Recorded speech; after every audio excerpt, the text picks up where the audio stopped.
Good morning. Happy Friday. So I'm very excited today because two big developments have happened in AI this week. So Google's AI mode has launched in the UK, which I'm really excited about. It's something that will change things definitely, and it'll be interesting to see how people adapt to it. I think whether they love it or they hate it, it's here to stay in one form or another. Things have changed forever in terms of how people search. So that's exciting. And then we also have a new version of ChatGPT, which is apparently massively improved. So if all the hype is true, then we are literally one step closer to our robot butlers. So I'm very excited about that. So AI is making waves in how people are actually building websites, but is it a shortcut to success or is it a risky path? So today let's talk about how we can use tools like ChatGPT-5, the new version, to fast track your website creation whilst still keeping full control over what's going on. So ChatGPT-5 has just been launched. By the time this podcast comes out, probably most people will actually have access to it. I haven't got it in my account yet, but I am excited to see it there and excited to really dive in with it. This is going to open up a hell of a lot of opportunities, really, and possibilities for things that you can do a lot better. So I'm going to talk today about a little bit about ChatGPT-5 and what the difference is, and how you can use AI to really help with your website creation process, from sort of planning your content without skipping the essentials or compromising the control or privacy or anything over your site, really. So ChatGPT-5 has been launched, and if you've got access to it in your account, you'll see it there. I think it's, from what they're saying, it's actually going to be the default model, so it's going to be what everybody uses. Everything's going to change over. We've noticed some blips this week where ChatGPT has been really wobbly and just giving terrible answers. My friend Claire and I have been talking about this, how awful it's been on a couple of days this week of just not giving good answers, just completely going off on tangents. And quite often that does happen just before a big update, or a big new release. So it's exciting that this has actually happened, and it's worth remembering that if you have a day where Chatty's just having a really bad day, then just bear that in mind. It might just be that there's a big update just around the corner, really. So in simple terms, this new version is more advanced, it's faster, it helps with more complex tasks like generating content, coming up with ideas, and you could even use it for things like structuring pages and things like that as well. But I'm going to talk a little bit about that and my kind of thoughts on using it for that kind of stuff, really. So during the launch event, which was actually yesterday, OpenAI's chief exec said that this latest version of ChatGPT was like having access to a PhD level expert in your pocket. So this is like a PhD expert. The previous version of ChatGPT is like a college student, and the version before that is like a high school student. So you can see how we're actually making this progress, and we're moving towards this super intelligence with AI. So it's exciting. So it weaves together speed, accuracy, depth and personality all in one model. There are a few things which we'll see what happens when it comes out, but it automatically decides whether to give you a quick reply or to switch to a deeper sort of thinking mode when things get more complex. And it smoothly falls back into the mini version if you hit data usage or hit usage limits and those kind of things, really. So you don't have to worry about it telling you you're out of limits. It will just smoothly go back to using a lighter version. It's smarter, more reliable, less prone to errors, and less prone to flattery. So I'm not sure how I feel about that. I think it'll be good just to have a little bit more balance where it doesn't just give you the answer it thinks you want to hear, that it actually has a bit more reasoning and a bit less flattery and not so much of a sycophant. I think that's something that a lot of people have said about it, that it's too eager to please, really. So one of the big things that they've said is coming out with this is it's hallucinations, which is where ChatGPT just gives wrong answers or it's not factually correct, and it actually treats it as if it is real, treats it as if it's facts, but we call them hallucinations. And they're down by 45% apparently. So even lower when you're using the more advanced models as well, more advanced reasoning. Even less than 45% down on hallucinations, which is really important. This is quite a big thing with moving forward with trust with AI, because I think that's the big thing, is most people realise that ChatGPT isn't always correct, and it does give wrong answers and incorrect facts. and blags it and actually makes out that that is true. So it will be interesting to see how true that is. So it handles 3 areas that people really love. So coding, writing and health are the 3 big areas that actually they're really saying this has made a big difference. So for coding, it can build polished websites, apps and even games from one prompt. This is what they're saying. So I don't think that we should be doing this yet. I think it's something that we can do. It maybe do it for creating stuff for yourself or for creating ideas and things like that. But it's really important, especially with our website and especially with something that we're actually putting out into the world and especially what we're going to be selling.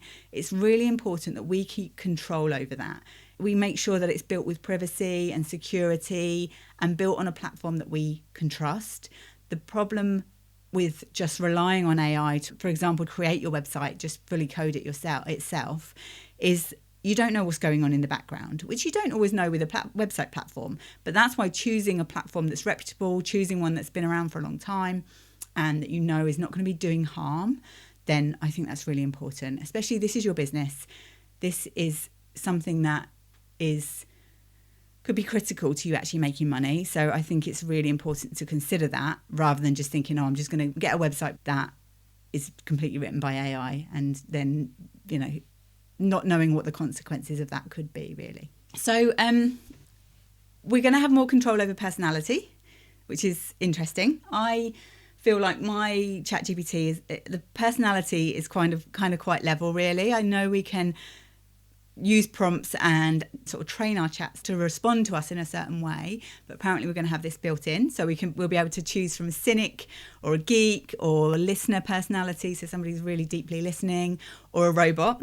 So that will be interesting, where we can tweak the tone of the conversations that we're having in there. So that'd be good to see. And then if you are a pro plan user, one thing to say is that actually, regardless of whether you're on the free plan or the pro plan, this is going to be universally available. There's going to be a lot less usage limits for people on the free plan, apparently. So I've had a pro plan for a long time, so I don't tend to have to worry about the usage limits. But I know a lot of people do. They get to a point where actually, okay, we've run out of the good reasoning today. And it doesn't then switch to a lower model if you do that. I read that actually, for most people, you'll be able to do a day's worth of work using the most advanced model. So that will be good. If that's true, that will certainly be really helpful for a lot of people, really. For the pro plan users, you're going to have more of a deeper reasoning available. So that's going to be good for tough challenges like maths or data analysis, those kind of things. You're going to have that deeper logic, a deeper reasoning there to use. So in terms of actually using this for your website, I wouldn't go ahead and just get ChatGPT to write me a whole website. I think there are so many pitfalls and so much danger built in with that actually I don't think it should replace a complete website builder where you have control over it, where you can go in and simply make changes and you understand what's going on with all of your website pages. So it's not a replacement for platforms, website builders like FBA Create, High Level, WordPress or Squarespace. This is really a tool that can help make the whole process of creating and updating your website a lot smoother. So I think of it like an assistant that can help you to draft ideas, outlines, spark creativity as well. I definitely use ChatGPT all the time just to help to get some ideas moving, to help me get clear on my ideas. So just talking stuff out. I always use the voice app, and just talking it out with ChatGPT in the voice, even when I'm out walking the dog, then I find that I get so much clarity from that. And I'm excited to see what this new model does and how much easier it makes that kind of process of actually having a chat with it. People must see me when I'm out walking the dog and see me just walking along, just like chatting away to my phone, really. So, but I don't mind. It's something that really helps me. Even just things like I use it all the time for chatting through what we're going to do in the garden, or taking a picture of a plant and saying, what's wrong with this plant? So that's how I tend to use it. And actually, I think this will be even better to use it around that, really. But yeah, getting those ideas, getting started faster and just getting on with it, really, I think, in terms of websites, just helping, even if you're having a mental block on what to do next or where to focus, then just talking it out could really help. If you're thinking about how to safely do this, how to safely use AI to help you to build a website, I think the part that's really helpful is if you use it for early planning. So for things like generating wireframes, structuring ideas, giving you ideas for content sections, those kind of things. I have a homepage blueprint which I use with my clients, and I use it in my membership, which includes a wizard that helps make writing homepage copy a lot easier. And this is a really great use of AI. So I have all the sections there. These are the things that a good homepage should contain. It contains prompts that they can use directly, or they can go straight into the wizard, and it will take them step by step through what to do to actually write your homepage or update your homepage. If you've already got it and you just need to update it, then that is brilliant. I love it, and the feedback I've had from my members as well and from clients has been really good around that. So it just makes things a lot easier, it makes it a lot faster, and makes it a lot better result in the end as well. So if you've got all the different homepage sections and you're just thinking about some ideas of how to link them together or to make it look better, if you've started and you're thinking, I'm not sure about this, it doesn't quite look right, you can use ChatGPT to help with that. So you can get it to generate sections in between, or just generate ideas, or just even create a layout visual just to spark some creativity, really. I did this last year, not website related, but I did a business expo last year, a local business expo. So I had a table, and I couldn't think how to lay the table out or what to have on my stand, basically. And so I asked ChatGPT to create an image. And bearing in mind, this was nearly a year ago, and it still did a fairly good job of it. But now I'm sure it would be even better.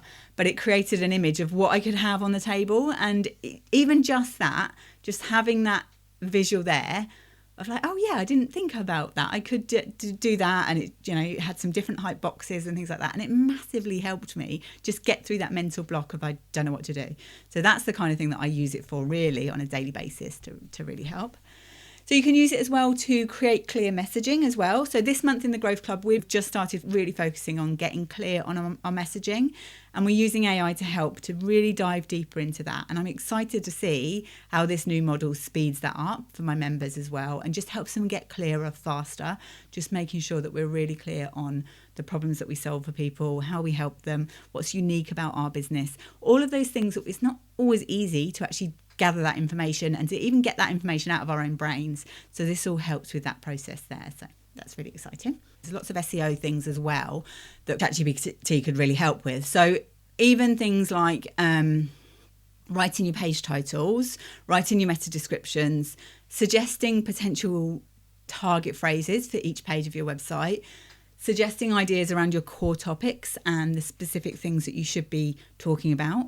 So even things like internal links to boost your SEO and just to really give your website a real boost, and to make it more simple, because these are the things that often people do get stuck on. I'm not really sure what to target with this page, or I'm not sure what page title, what description I should use for this page. And actually just even using it for those kind of things can make a massive difference.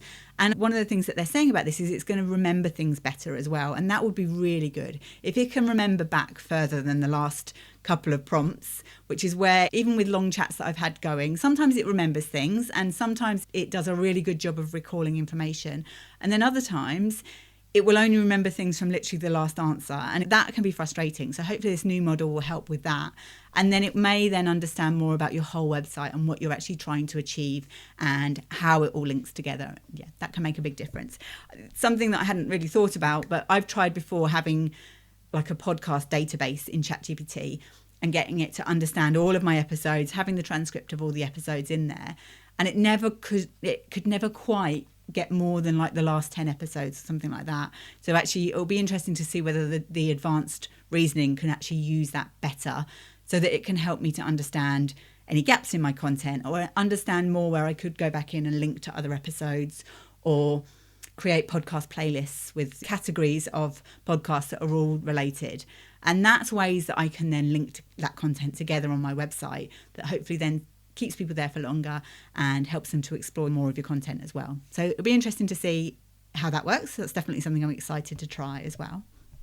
So the most important thing I think with this is, if you're thinking about your website, and the reason not to actually get ChatGPT just to create a whole website for you, is your website is a long-term business asset for you. It's something that you own, it's content you own, And it is literally an asset, as I say. So if your website is where you make sales or where you get bookings coming through or where you get people joining your email list that then leads to sales, then you need to have full control over that. So even with AI's help, you need to really make sure that you're retaining ownership of that and that you know what's happening with the privacy of your content and the privacy of your website users' content as well, or their information really. So definitely don't paste any sensitive information into AI tools. Nothing like sensitive client data, payment details, all of those kind of things that should just not be used in AI. If you've got proprietary methods, and if you've got, for example, if you've written a book and those kind of things, you have to be really careful about what you do and how much you actually put into AI, because there was a post this week about ChatGPT content being indexable on Google, and it was that people hadn't realised that if they share a chat and they tick a box that said index this content, that it could then show up on Google. And this has actually changed now. They've actually made it so that content isn't available on Google. But there could have been some really private conversations that people have shared, and it was all too easy to share stuff that could be massively private and damaging to be out there on the internet as well. So that was an interesting thing, but it sort of all relates to this of making sure that we're only putting things in there that aren't sensitive information and is not going to cause harm to our business as well, really. So I definitely think still using a website builder to create your website is the best way to go. So use a platform of your choice. My recommendation is FEA Create or High Level. But if you're using WordPress or Squarespace, then that's fine. The whole point with this is it's not for AI to actually replace this website building process. It's about helping you with the drafting and the planning and the optimization, really. And I think the big area that it can massively help with is just getting that content to sound like you and to really connect with your customers and their pain points and the problems that you solve for them as well. When you're getting started with this, I've definitely keep an eye on your account, your ChatGPT account. Let me know, pop in the comments below or text the show and let me know if you've got ChatGPT-5 and what you're going to use it for, what you have used it for, and how you found it. I'm interested to see whether the voice is different and whether it still allows you to hold the button down to stop it from interrupting, because that was the thing I found. I haven't switched to using the most advanced voice mode because it interrupts you, and that is really frustrating. So if I'm halfway through a thought and it interrupts me, then it's like having a conversation with somebody who's not really listening, they're just waiting to speak, and that's how it feels. So I'm hoping I'm still going to be able to have that prevention. I kind of feel like we almost need a walkie-talkie system where we say over at the end of the message when we're ready for them to actually speak back to us or something. But yeah, let me know how you get on. Let me know if you are enjoying using it. By the time you're listening to this episode, it might be that we're on ChatGPT-6, and if we are, then I guess we're another step closer to our robot butlers, really. But start experimenting. Use it for things like quick drafts of your website content, layout ideas, even visual wireframes, SEO basics, those kind of things. But always come back to your own judgment and your expertise as well, and make the website fit you and fit your brand, and make sure that it is actually portraying what you want to of your business out in the world, really. So if you're thinking about this and thinking about how you can use ChatGPT in any way, whichever version you're using, to help you with your website, think always about the pages that are closest to the sale. So if you or a member of your team is writing blogs and you haven't first made sure that your homepage, your sales page, your product pages or your services pages are well optimized for both visibility, so traffic, and conversion, so sales, then you're wasting precious time and precious money on creating content for the sake of it. So as much as it might pain you to hear me say that, if you're writing blogs and you haven't focused on those money pages first, then I would definitely recommend doing that. Take some time.